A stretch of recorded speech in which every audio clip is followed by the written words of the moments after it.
नमस्कार दोस्तों। आप तो जानते ही हैं, कोरोना के समय सभी लोग अपने अपने घरों में कैद हो गए थे। ऐसे समय में सभी हॉस्टल में रहने वाले बच्चे भी अपने अपने घर लौट आए थे। मेरी आज की कहानी भी एक ऐसी ही लड़की की है जिसका नाम रीना है, जो कुछ ही महीने पहले अपने घर आई थी। घरों में रहने के कारण कविता, जो कि उसी मोहल्ले की रहने वाली है, उसने रीना को पहले कभी देखा नहीं था। पढ़ाई के कारण रीना बाहर रहती थी, सो बातचीत भी कभी नहीं हुई। कविता उस दिन कुछ सामान लेने मास्क लगाकर घर के बाहर निकली और दुकान पर जा रही थी। उधर रीना अपने घर के पोर्च में अपने डॉगी, जिसका नाम चिक्की था, उसके साथ खेल रही थी। पता नहीं अचानक से चिक्की बाहर आ गई और कविता को देख उस पर झपट पड़ी। कविता चिल्लाई और सड़क पर गिर गई। रीना फुर्ती से बाहर निकली और तब तक कविता सड़क पर गिर चुकी थी। रीना ने जल्दी से चिक्की को पकड़ा और घर के अंदर बंद कर दिया। फिर उसने कविता की मदद की। कविता थोड़ी गुस्से में थी। कविता को रीना पर बहुत गुस्सा आ रहा था कि जब अपने डॉगी को संभाल नहीं सकते तो फिर भैया पालते क्यों हैं। वो तो शुक्र था भगवान का कि कविता चुप रही, कुछ बोली नहीं, बस गुस्से में रीना को देखा और शांत हो गई। बहुत सारे लोग अपने घरों के बाहर भी आ गए थे।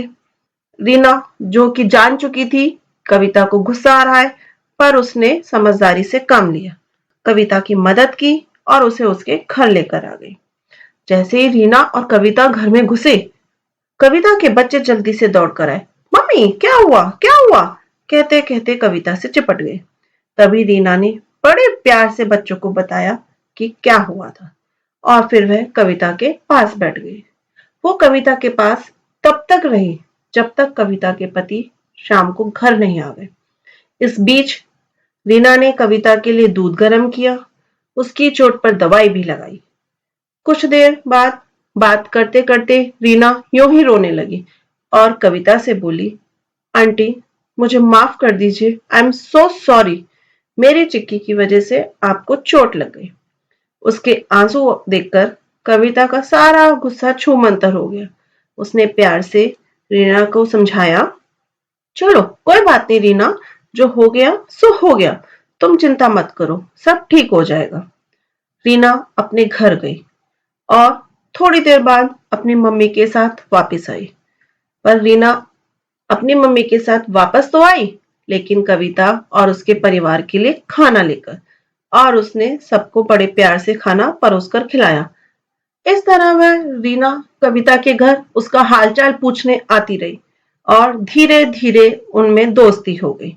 और वह बच्चों की भी इतनी अच्छी दोस्त बन गई कि बड़ी दीदी होने के साथ साथ वह उन बच्चों को नई नई चीजें सिखाने लगी और बच्चे भी बहुत अच्छे से उसके साथ घुल मिल गए थे।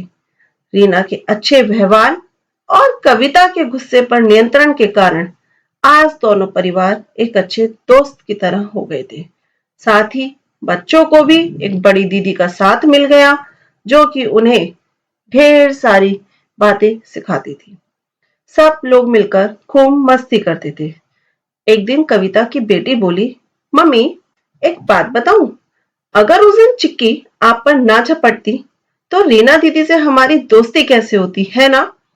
तभी कविता ने कहा, सही में, तभी तो कहते हैं जो होता है अच्छे के लिए होता है। और फिर सभी एक साथ खिलखिलाकर हंस पड़े। धन्यवाद।